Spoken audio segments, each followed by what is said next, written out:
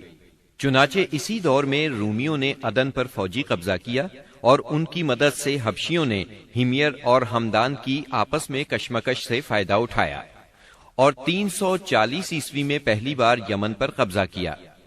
یہ قبضہ 378 عیسوی تک برقرار رہا۔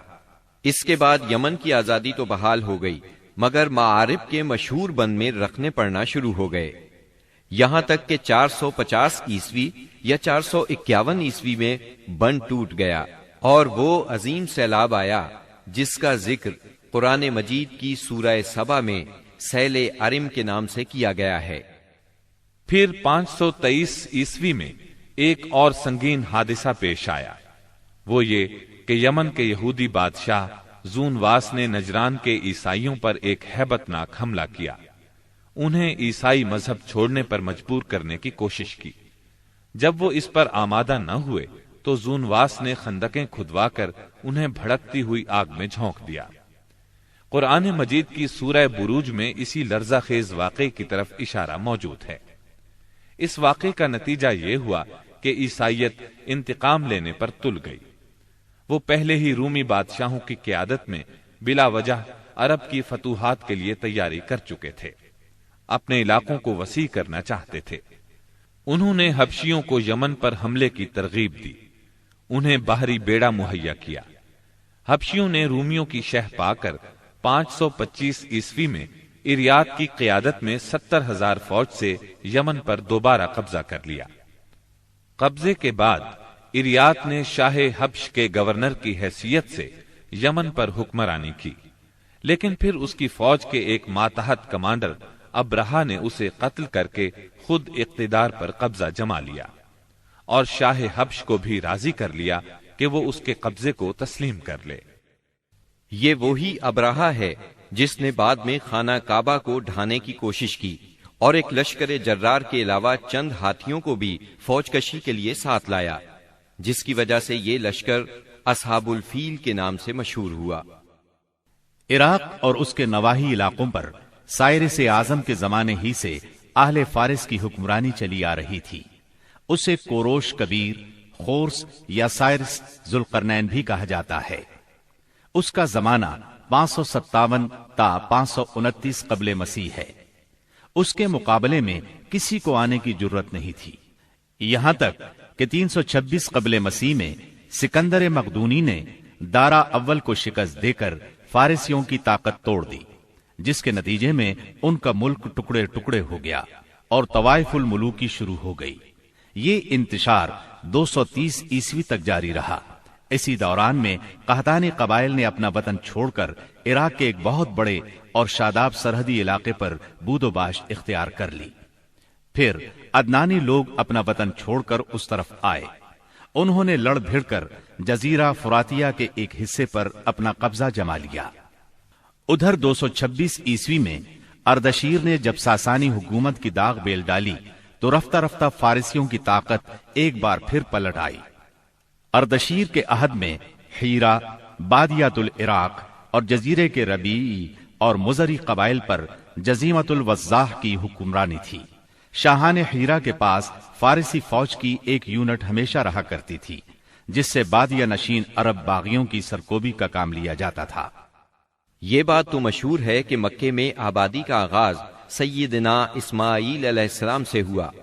آپ نے 137 سال کی عمر پائی اور تاحیات مکے کے سربراہ اور بیت اللہ کے متولی رہے۔ آپ کے بعد آپ کے 2 صاحبزادگان نابت پھر قیدار یا قیدار پھر نابت یکے بعد دیگرے مکے کے والی ہوئے۔ ان کے بعد ان کے نانا مزاز بن عمرو جرہمی نے اقتدار اپنے ہاتھ میں لے لیا۔ اس طرح مکے کی سربراہی بنو جرہم کی طرف منتقل ہو گئی اور ایک مدت تک انہی کے ہاتھ میں رہی۔ سیدنا اسماعیل علیہ السلام کا زمانہ قریباً 2000 برس قبل مسیح ہے۔ اس حساب سے مکے میں قبیلہ جرہم کا وجود کوئی 2100 برس تک رہا اور ان کی حکمرانی قریباً 2000 برس تک رہی۔ بنو خزاعہ نے مکہ پر قبضہ کرنے کے بعد بنو بکر کو شامل کیے بغیر تنہا اپنی حکمرانی قائم کی۔ البتہ 3 اہم اور امتیازی منصب مضری قبائل کے حصے میں آئے۔ نمبر 1، حاجیوں کو عرفات سے مزدلفہ لے جانا اور یوم النفر یعنی 13 ذی الحجہ کو مینا سے روانگی کا پروانہ دینا۔ یہ حج کے سلسلے کا آخری دن ہے۔ یہ اعزاز الیاس بن مضر کے خاندان بنو غوث بن مرہ کو حاصل تھا۔ یہ صوفہ کہلاتے تھے۔ نمبر 2، 10 ذی الحجہ کی صبح کو مزدلفہ سے مینا کی جانب افاضہ یعنی روانگی۔ یہ اعزاز بنو عدوان کو حاصل تھا۔ نمبر 3، حرام مہینوں کو آگے پیچھے کرنا۔ یہ اعزاز بنو کنانہ کی ایک شاخ بنو تمیم بن عدی کو حاصل تھا۔ مکہ معظمہ پر بنو خزاعہ کا اقتدار کوئی 300 برس تک قائم رہا۔ یہی زمانہ تھا جب عدنانی قبائل مکے اور حجاز سے نکل کر نجد، عراق کے اطراف اور بحرین وغیرہ میں پھیلے اور مکے کے اطراف میں قریش کی صرف چند شاخیں باقی رہیں، مگر مکے کی حکومت اور بیت اللہ کی تولیت میں ان کا کوئی حصہ نہ تھا، یہاں تک کہ قصی بن کلاب کا دور آیا۔ قصی نے مکے کا بندوبست اس طرح کیا کہ قریش کو مکے کے اطراف سے بلا کر پورا شہر ان پر تقسیم کر دیا اور ہر خاندان کا ٹھکانہ مقرر کر دیا۔ البتہ مہینے آگے پیچھے کرنے والوں کو نیز آل صفوان، بنو عدوان اور بنو مرہ بن عوف کو ان کے مناصب پر برقرار رکھا، کیونکہ قصی سمجھتا تھا کہ یہ بھی دین ہے، اس میں رد و بدل کرنا درست نہیں۔ قصی کا ایک کارنامہ یہ بھی ہے کہ اس نے حرم کعبہ کے شمال میں دار الندوہ تعمیر کیا۔ اس کا دروازہ مسجد کی طرف تھا۔ دار الندوہ دراصل قریش کی پارلیمنٹ تھی، جہاں تمام بڑے بڑے اور اہم معاملات کے فیصلے ہوتے تھے۔ قریش پر دار الندوہ کے بڑے احسانات ہیں، کیونکہ یہ ان کے اتحاد کا ضامن تھا اور یہیں ان کے الجھے ہوئے مسائل احسن طریقے سے طے ہوتے تھے۔ قصی کو سربراہی اور عظمت کے یہ مرتبے حاصل تھے۔ نمبر 1، دار الندوہ کی صدارت، جہاں بڑے بڑے معاملات کے بارے میں مشورے ہوتے تھے اور جہاں یہ لوگ اپنی بیٹیوں کی شادیاں بھی کرتے تھے۔ نمبر 2، لوا یعنی جنگ کا پرچم قصی ہی کے ہاتھوں باندھا جاتا تھا۔ نمبر 3، حجابت یعنی خانہ کعبہ کی پاسبانی۔ اس کا مطلب یہ ہے کہ خانہ کعبہ کا دروازہ قصی ہی کھولتا تھا۔ خانہ کعبہ کی خدمت اسی کے ذمے تھی، چابی بردار بھی وہی تھا۔ نمبر 4، سقایا یعنی پانی پلانا۔ اس کی صورت کچھ یوں تھی کہ حوض میں حاجیوں کے لیے پانی بھر دیا جاتا تھا، اس میں کچھ کھجور اور کشمش ڈال کر اسے شیریں بنایا جاتا تھا۔ حجاج جب مکے آتے تو اسے پیتے تھے۔ نمبر 5، رفادہ یعنی حاجیوں کی میزبانی۔ حاجیوں کے لیے بطور ضیافت کھانا تیار کیا جاتا تھا۔ اس مقصد کے لیے قصی نے قریش پر ایک خاص رقم مقرر کر رکھی تھی۔ یہ رقم حج کے موسم میں قصی کے پاس جمع ہو جاتی تھی۔ وہ اس رقم سے حاجیوں کے لیے کھانا تیار کراتا تھا۔ جو لوگ تنگ دست ہوتے یا جن کے پاس توشہ نہ ہوتا وہ یہی کھانا کھاتے تھے۔ ان کے علاوہ کچھ اور عہدے بھی تھے جنہیں قریش نے آپس میں تقسیم کر رکھا تھا۔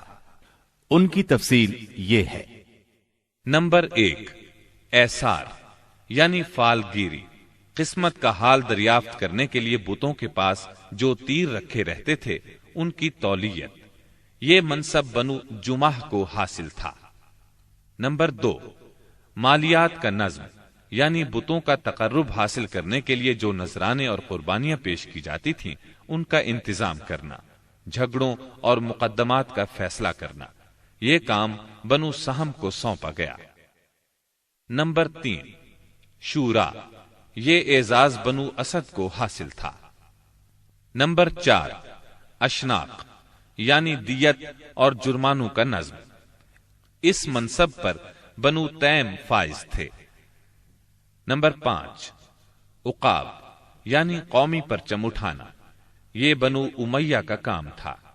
نمبر 6 قبہ یعنی فوجی کیمپ کا انتظام اور شاہ سواروں کی قیادت، یہ کام بنو مخزوم کے حصے میں آیا تھا۔ نمبر 7 سفارت، یہ منصب بنو عدی کا تھا۔ ہم قحطانی اور عدنانی قبائل کے وطن چھوڑنے کا ذکر کر چکے ہیں۔ ان قبائل میں سرداری نظام رائج تھا، قبیلے خود اپنا سردار مقرر کرتے تھے۔ قبائلی سرداروں کا درجہ اپنی قوم میں بادشاہوں جیسا تھا۔ قبیلہ صلح اور جنگ میں بہرحال اپنے سردار کے فیصلے کا پابند ہوتا تھا۔ سردار کو وہی اقتدار اور اختیارات حاصل تھے جو کسی بادشاہ کو ہوا کرتے ہیں۔ حتیٰ کہ بعض سرداروں کا یہ حال تھا کہ اگر کبھی وہ بگڑ جاتے تھے تو ہزاروں تلواریں بے نیام ہو جاتی تھیں، اور وہ یہ بھی نہیں پوچھتے تھے کہ سردار کے غصے کا سبب کیا ہے۔ اب رہا سیاسی حالات کا مسئلہ۔ جزیرت العرب کے 3 سرحدی علاقے تھے، یہ تینوں غیر ممالک کے پڑوس میں تھے۔ ان کی سیاسی حالت سخت پریشان کن تھی۔ وہاں انتشار کی کیفیت تھی، صورتحال زوال پذیر تھی۔ انسان مالک تھا یا غلام، حاکم تھا یا محکوم، بس انہی 2 طبقوں میں بٹا ہوا تھا۔ تمام تر فوائد سربراہوں کو، خاص طور پر غیر ملکی سربراہوں کو حاصل تھے، اور سارا بوجھ غلاموں کے سر تھا۔ وہ طرح طرح کے ظلم و ستم برداشت کرتے تھے، زبان نہیں کھول سکتے تھے کیونکہ حکمرانی جبری تھی۔ انسانی حقوق نام کی کسی چیز کا دور دور تک وجود نہیں تھا۔ عرب کے عام باشندے اسماعیل علیہ السلام کی دعوت و تبلیغ کے نتیجے میں دین ابراہیم کے پیروکار تھے، اس لیے صرف اللہ کی عبادت کرتے تھے اور توحید پر کاربند تھے۔ لیکن وقت گزرنے کے ساتھ ساتھ انہوں نے اللہ کے احکامات کو بھلا دیا، پھر بھی ان کے اندر توحید اور دین ابراہیمی کے کچھ آثار باقی رہے، کچھ شعائر پر وہ عمل پیرا رہے، یہاں تک کہ بنو خزاعہ کا سردار عمر بن لوہی منظر عام پر آیا۔ اس کی نشو و نما نیکی، صدقہ و خیرات اور دینی باتوں سے گہری دلچسپی پر ہوئی تھی، اس لیے لوگوں نے اسے محبت کی نظر سے دیکھا، اسے بڑا عالم اور اللہ کا ولی سمجھ کر اس کی پیروی کی۔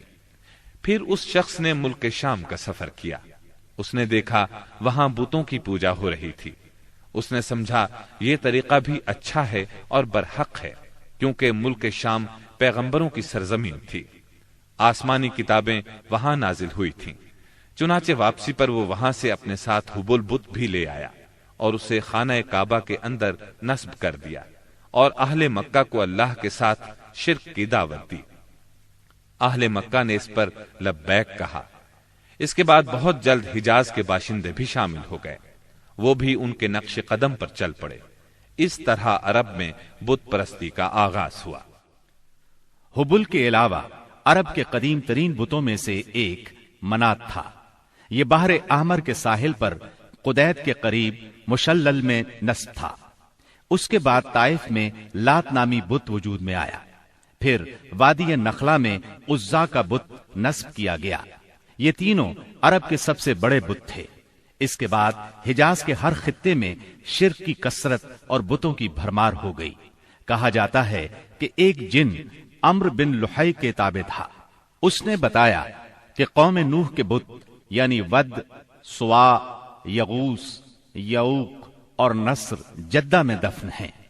اس اطلاع پر عمر بن لوہی جدہ گیا اور ان بتوں کو کھود نکالا، پھر ان کو تہامہ لایا، اور جب حج کا زمانہ آیا تو انہیں مختلف قبائل کے حوالے کیا۔ یہ قبائل ان بتوں کو اپنے اپنے علاقوں میں لے گئے۔ اس طرح ہر قبیلے میں پھر ہر گھر میں ایک ایک بت ہو گیا۔ اسی پر بس نہیں کی گئی، اس کے بعد مشرکین نے مسجد حرام کو بھی بتوں سے بھر دیا۔ چنانچہ جب مکہ فتح ہوا تو بیت اللہ اور اس کے گردا گرد 360 بت تھے، جن کو خود رسول اللہ صلی اللہ علیہ وسلم نے اپنے دستے مبارک سے توڑا۔ آپ ہر ایک بت کو چھڑی سے ٹھوکر مارتے اور وہ گر جاتا۔ پھر آپ نے حکم دیا ان تمام بتوں کو مسجد حرام سے باہر نکال دو۔ چنانچہ ان سارے بتوں کو مسجد حرام سے باہر نکال کر جلا دیا گیا۔ غرض شرک اور بت پرستی اہل جاہلیت کے دین کا سب سے بڑا مظہر بن چکی تھی، اور ان لوگوں کو یہ گھمنڈ بھی تھا کہ وہ سیدنا ابراہیم علیہ السلام کے دین پر ہیں۔ پھر اہل جاہلیت کے یہاں بت پرستی کے کچھ خاص طریقے بھی رائج تھے جو زیادہ تر عمرو بن لوہی کے گھڑے ہوئے تھے۔ یہ جاہل لوگ سمجھتے تھے کہ عمرو بن لوہی کے طریقے دین ابراہیمی میں تبدیلی نہیں بلکہ بدعت حسنہ ہیں۔ ان میں بت پرستی کی کیا کیا رسمیں رائج تھیں، اس کی تفصیل بھی سن لیں۔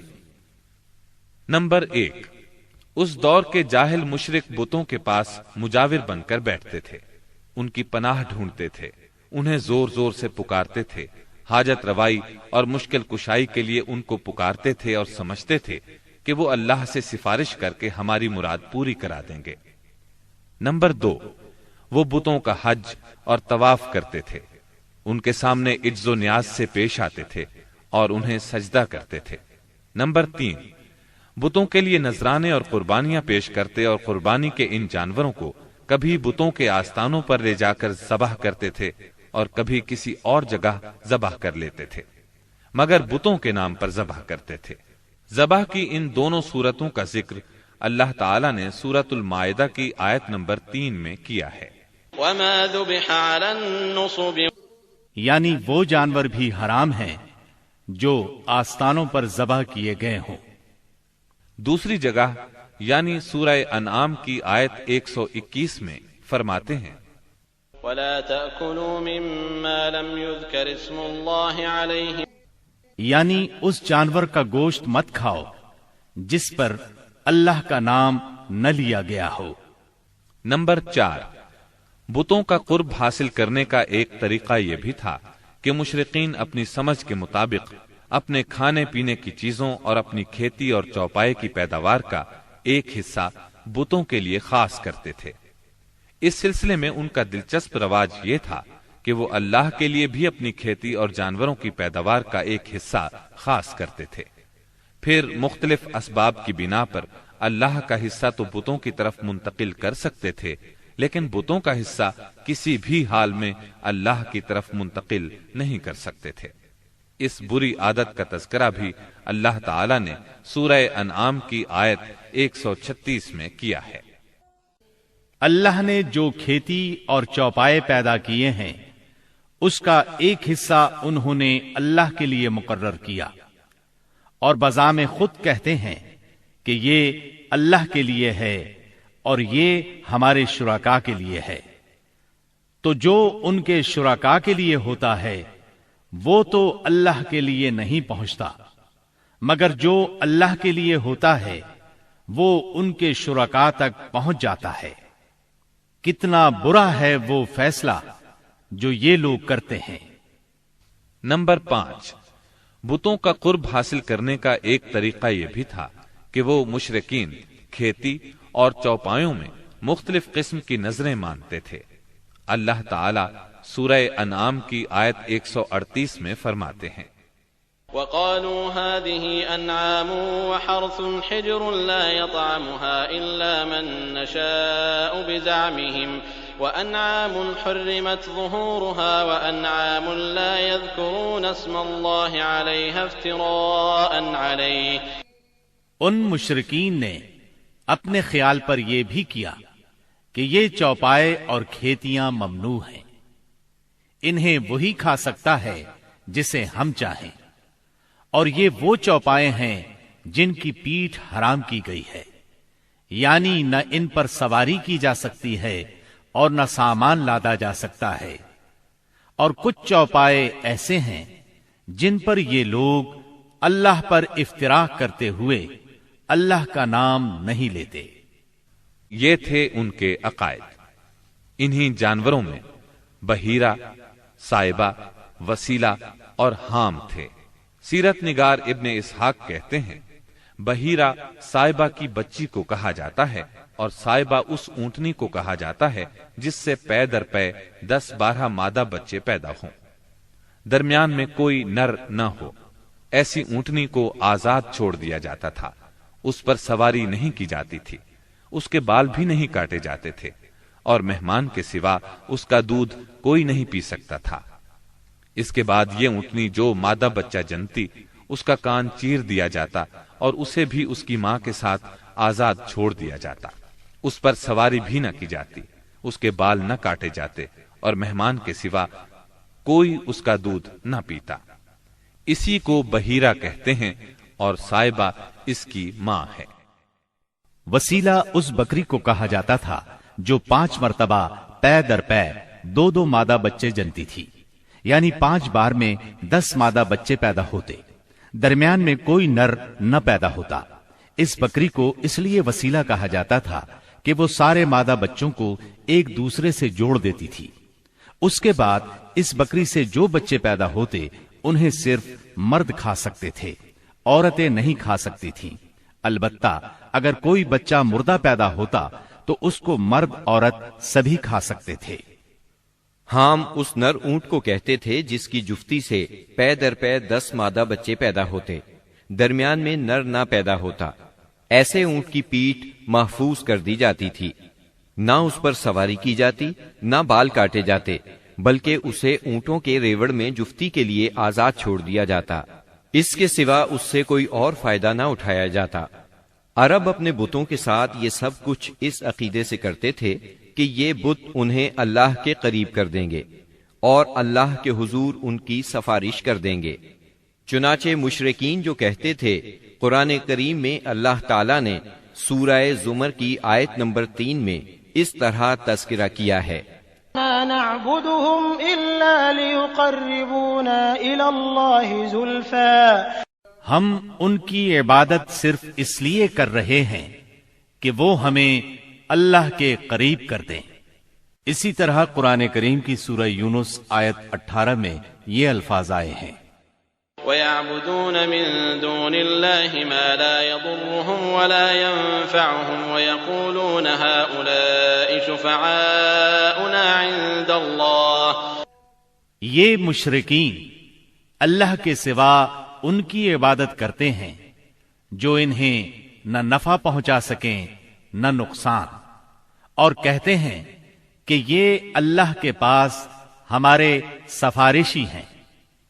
مشرکین عرب کاہنوں، عرافوں اور نجومیوں کی خبروں پر بھی ایمان رکھتے تھے۔ کاہن اسے کہتے ہیں جو آنے والے واقعات کی پیش گوئی کرے اور جو چھپے ہوئے رازوں کے جاننے کا دعویٰ کرے۔ نجومی اسے کہتے ہیں جو ستاروں پر غور کر کے ان کی رفتار اور اوقات کا حساب لگا کر پتہ لگاتا ہے کہ دنیا میں آئندہ کیا حالات و واقعات پیش آئیں گے۔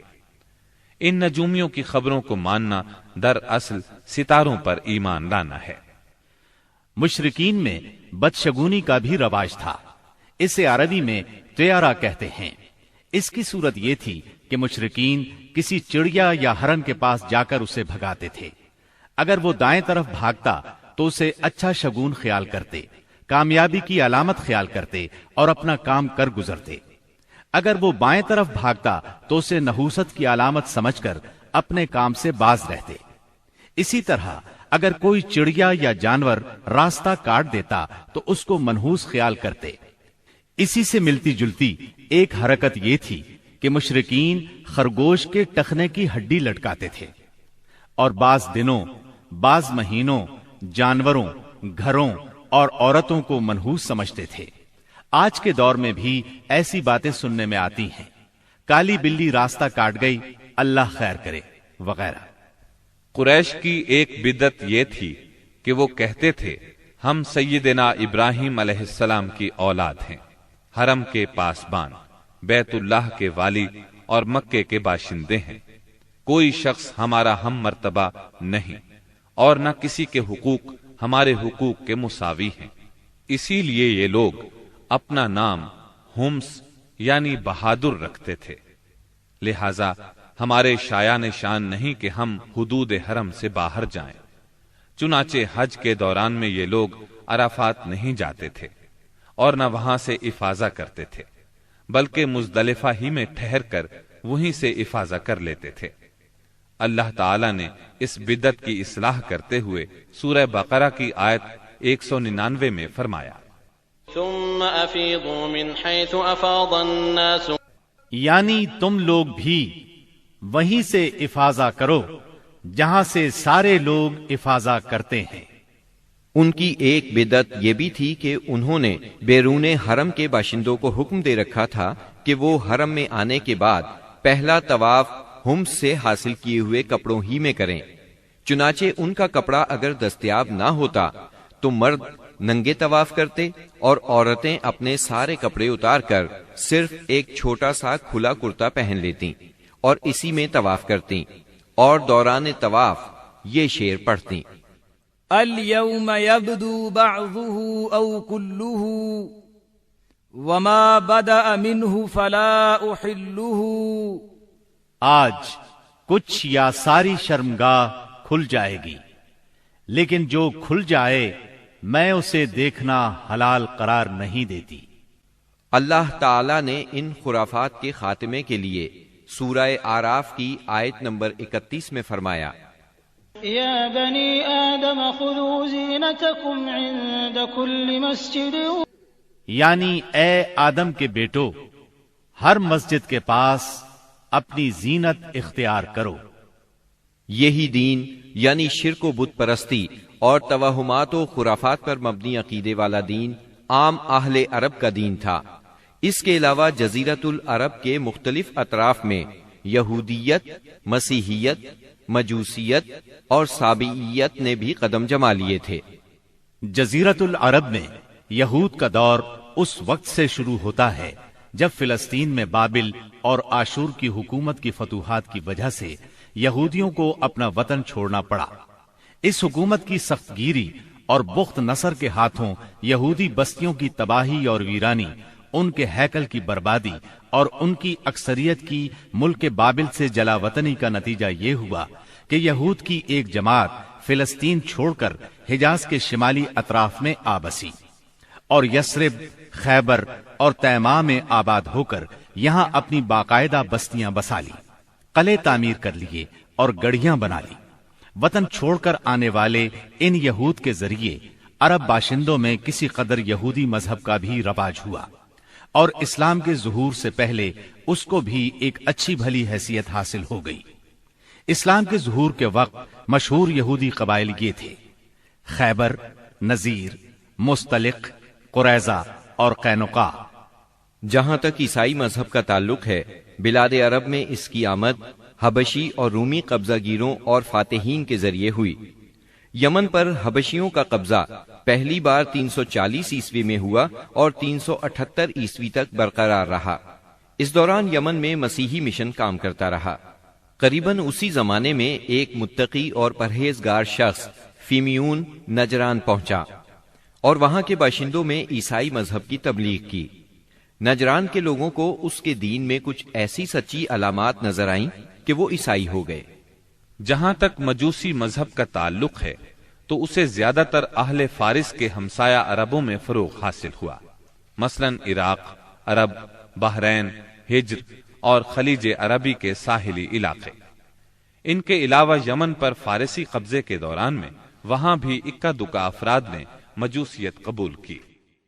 باقی رہا صابی مذہب، تو عراق کے آثار قدیمہ کی کھدائی کے دوران جو کتبات برآمد ہوئے ان سے پتہ چلتا ہے کہ یہ ابراہیم علیہ السلام کی کلدانی قوم کا مذہب تھا۔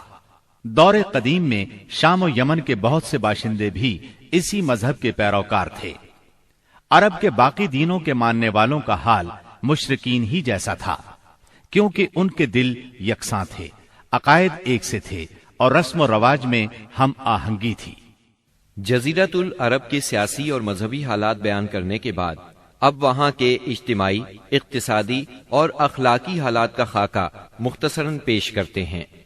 عرب آبادی مختلف طبقات میں بٹی ہوئی تھی۔ ہر طبقے کے حالات ایک دوسرے سے بہت زیادہ مختلف تھے۔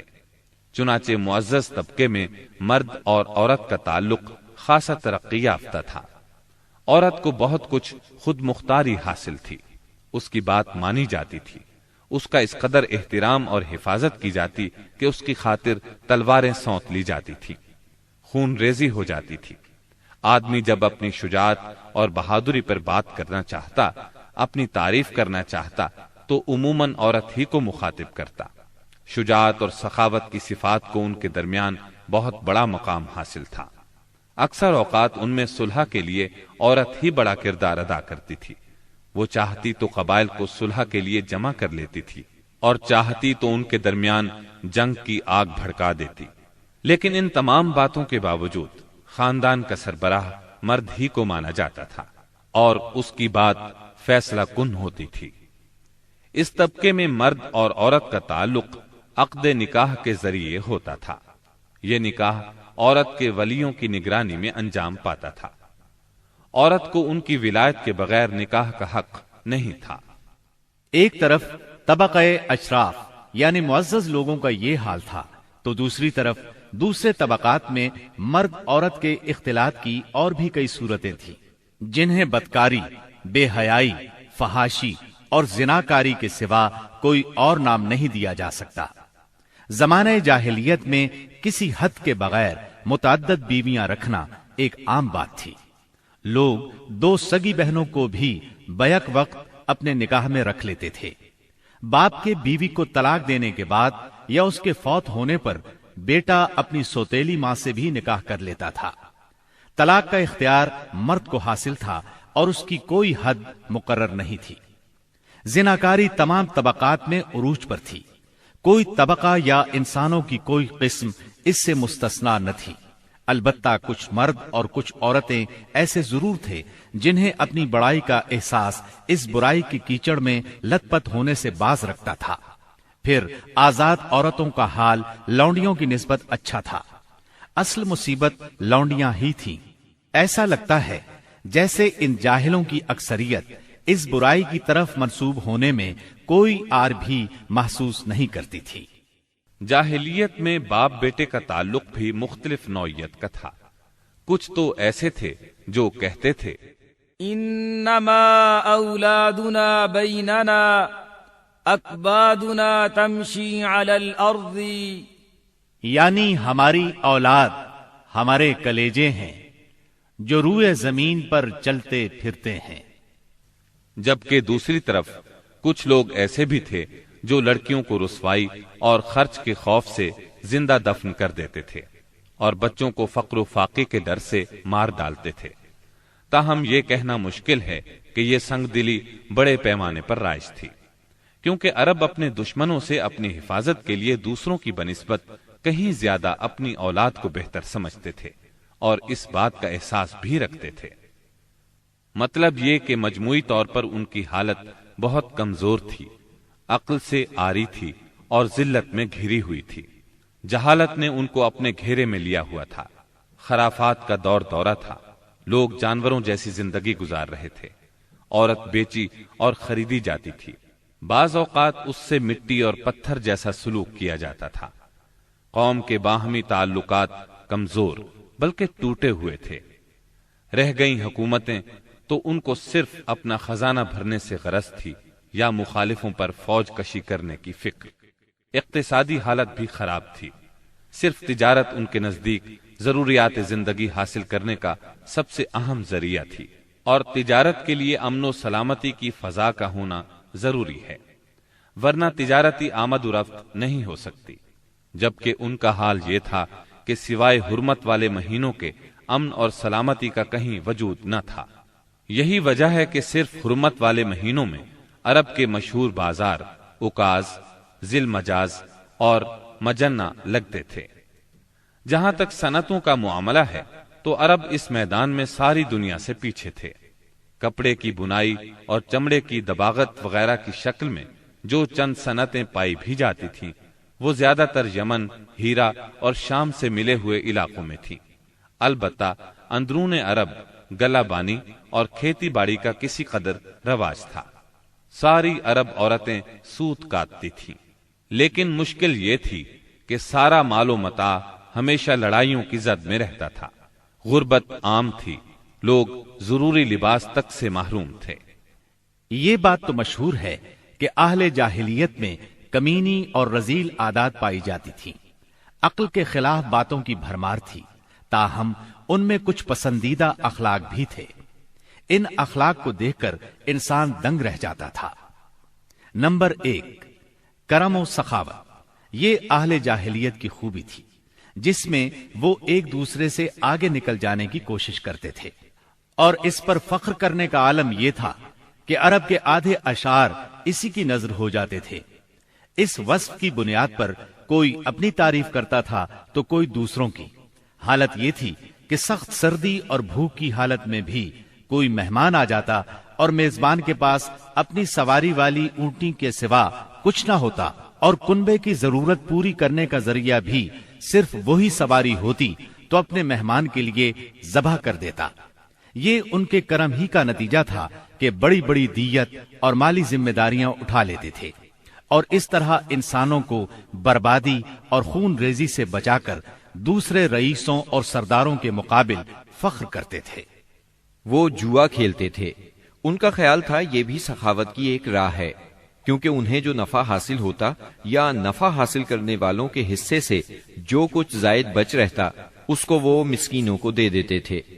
اسی لیے قرآن پاک نے شراب اور جوئے کے نفع کا سرے سے انکار نہیں کیا، بلکہ سورہ بقرہ کی آیت 219 میں فرمایا وَإِثْمُهُمَا أَكْبَرُ مِن نَّفْعِهِمَا، یعنی ان دونوں کا گناہ ان کے نفع سے بڑھ کر ہے۔ نمبر 2، ایفائے عہد یعنی وعدے کا پورا کرنا۔ دور جاہلیت کے اخلاق فاضلہ میں سے ہے۔ عہد کو ان کے نزدیک دین کی حیثیت حاصل تھی، جس سے وہ ہر حال میں چمٹے رہتے تھے، اور اس راستے میں اپنی اولاد کا خون اور اپنے گھر بار کی تباہی بھی ہیج سمجھتے تھے۔ نمبر 3، خودداری اور عزت نفس۔ اس پر قائم رہنا اور ظلم و جبر برداشت نہ کرنا بھی جاہلیت کے معروف اخلاق میں سے تھا۔ اس کا نتیجہ یہ تھا کہ ان کی شجاعت اور غیرت حد سے بڑھی ہوئی تھی۔ وہ فوراً بھڑک اٹھتے تھے اور چھوٹی سے چھوٹی توہین آمیز بات پر تلوار اور نیزہ اٹھا لیتے تھے، اور نہایت خون ریز جنگ چھڑ جاتی، اور انہیں اس راہ میں اپنی جان کی قطعاً پرواہ نہ رہتی تھی۔ نمبر 4، عزائم کی تکمیل۔ اہل جاہلیت میں ایک خاص بات یہ بھی تھی کہ جب وہ کسی کام کو فخر اور ناز کا ذریعہ سمجھ کر انجام دینے پر تل جاتے تو پھر کوئی رکاوٹ انہیں روک نہیں سکتی تھی۔ وہ اپنی جان پر کھیل کر اس کام کو انجام دے ڈالتے تھے۔ نمبر 5، حلم، بردباری اور سنجیدگی۔ یہ خوبی بھی ان کے نزدیک قابل تعریف تھی، لیکن چونکہ ان میں شجاعت حد سے بڑھ کر تھی، ہر وقت جنگ و جدل پر آمادہ رہتے تھے، اس لیے یہ عادت بہت کم پائی جاتی تھی۔ نمبر 6، بدوی سادگی، یعنی رہن سہن کی الجھنوں اور داؤ پیچ سے ناواقف تھے۔ اس کا نتیجہ یہ تھا کہ ان میں سچائی اور امانت پائی جاتی تھی۔ دھوکہ دہی، بد عہدی سے دور تھے اور نفرت کرتے تھے۔ ہم سمجھتے ہیں کہ جزیرت العرب کو ساری دنیا سے جو جغرافیائی نسبت حاصل تھی، اس کے علاوہ یہی وہ قیمتی اخلاق تھے جن کی وجہ سے اہل عرب کو بنی نوع انسان کی قیادت اور رسالت عامہ کا بوجھ اٹھانے کے لیے منتخب کیا گیا تھا، کیونکہ یہ اخلاق اگرچہ بعض اوقات شر اور فساد کا سبب بن جاتے تھے اور ان کی وجہ سے المناک حادثات بھی پیش آ جاتے تھے، لیکن اپنی نوعیت کے بڑے قیمتی اخلاق تھے۔ یہ تھوڑی سی اصلاح کے بعد انسانی معاشرے کے لیے نہایت مفید بن سکتے تھے، اور یہی کام اسلام نے انجام دیا۔ غالباً ان کے اخلاق میں بھی ایفائے عہد کے بعد عزت نفس اور عزم کی پختگی سب سے زیادہ قیمتی اور نفع بخش جوہر تھا، کیونکہ اس زبردست قوت اور پختہ ارادے کے بغیر شر و فساد کا خاتمہ اور نظام عدل کا قیام ممکن نہیں۔ اہل جاہلیت کے کچھ اور بھی اچھے اخلاق تھے، لیکن ان سب کو بیان کیا جائے تو بات بہت طویل ہو جائے گی، لہذا انہی پر اکتفا کرتے ہوئے ہم آگے چلتے ہیں۔ ہمارے رسول مقبول محمد صلی اللہ علیہ وسلم کی ولادت باسعادت موسم بہار میں پیر کے دن صبح صادق کے بعد اور طلوع آفتاب سے پہلے 9 ربیع الاول سن عام الفیل 20 یا 22 اپریل 571 عیسوی کو مکہ مکرمہ میں ہوئی۔ پیر کا دن آپ کی مبارک زندگی میں بڑی اہمیت کا حامل ہے۔ سیدنا ابن عباس رضی اللہ عنہ فرماتے ہیں کہ آپ پیر کو پیدا ہوئے، پیر کے دن آپ کو نبوت سے سرفراز فرمایا گیا، سوموار ہی کو مکے سے مدینے کی طرف ہجرت کے لیے نکلے، سوموار ہی کو آپ مدینہ منورہ تشریف لائے اور آپ نے پیر ہی کے دن اس دار فانی کو خیر باد کہا۔ آپ کے پیدا ہوتے ہی آپ کے دادا عبد المطلب آپ کو گود میں اٹھا کر خانہ کعبہ میں لے گئے، آپ کے لیے دعا کی اور محمد نام رکھا۔ پوتے کی پیدائش کی خوشی میں 7ویں دن اپنے قبیلے کی دعوت کی۔ لوگوں نے آپ کے دادا سے پوچھا، آپ نے نومولود کا نام دوسرے لوگوں کے ناموں جیسا کیوں نہیں رکھا؟ انہوں نے جواب دیا، میں چاہتا ہوں میرے پوتے پر اس نام کا اثر پڑے اور میرا پوتا تعریف و توصیف حاصل کرے۔ آپ کی والدہ سیدہ آمنہ نے آپ کا نام احمد رکھا۔ انجیل میں بطور پیشگوئی آپ کے 2 نام آئے ہیں، فارقلید اور منہمنا۔ قرآن مجید کی سورہ انبیاء آیت 107 میں اللہ تعالیٰ نے آپ کو رحمت للعالمین کہا ہے۔ وما ارسلناك الا رحمة للعالمین، یعنی ہم نے آپ کو تمام جہانوں کے لیے رحمت بنا کر بھیجا ہے۔ آپ کا نسب نامہ اس طرح ہے، محمد بن عبداللہ بن عبد المطلب بن ہاشم بن عبد مناف بن قصی بن کلاب بن مرہ بن کعب بن لعی بن غالب بن فہر بن مالک بن نظر بن کنانہ بن خزیمہ بن مدرکہ بن الیاس بن مزر بن نزار بن معد بن عدنان۔ اس بات پر سب کا اتفاق ہے کہ عدنان سیدنا اسماعیل علیہ السلام کی نسل سے ہیں، لیکن دونوں کے درمیان میں کتنی پشتیں ہیں اور ان کے نام کیا کیا ہیں، اس میں بہت اختلاف پایا جاتا ہے۔ آپ کی والدہ کا نام سیدہ آمنہ تھا۔ سیدہ آمنہ کے والد وہب بن عبد مناف بن زہرہ بن کلاب تھے۔ یہ وہی کلاب ہیں جو والد کی طرف سے بھی نبی صلی اللہ علیہ وسلم کے نسب نامے میں آتے ہیں۔ ان کا اصل نام عروہ یا حکیم تھا، لیکن کتوں کے ذریعے بکثرت شکار کھیلا کرتے تھے، اس لیے کلاب کے نام سے مشہور ہو گئے۔ عربی میں کلاب کتوں کو کہتے ہیں۔ آپ اسماعیل علیہ السلام کی اولاد میں سے ہیں۔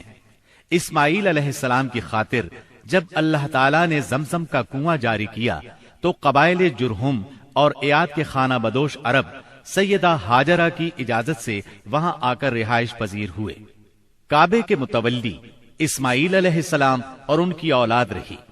ایک عرصے کے بعد بنو جرہم اور سیدنا اسماعیل کی اولاد میں کعبے کی تولیت کے سلسلے میں جھگڑا ہوا تو کعبے کی خدمت اور تولیت اولاد اسماعیل اور بنو جرہم میں تقسیم ہو گئی، اور جب بنو خزاعہ نے لڑ کر مکے پر قبضہ کیا تو ایک مدت تک کعبے کی تولیت بھی ان کے پاس رہی، لیکن بنو اسماعیل بہرحال مکے ہی میں رہے۔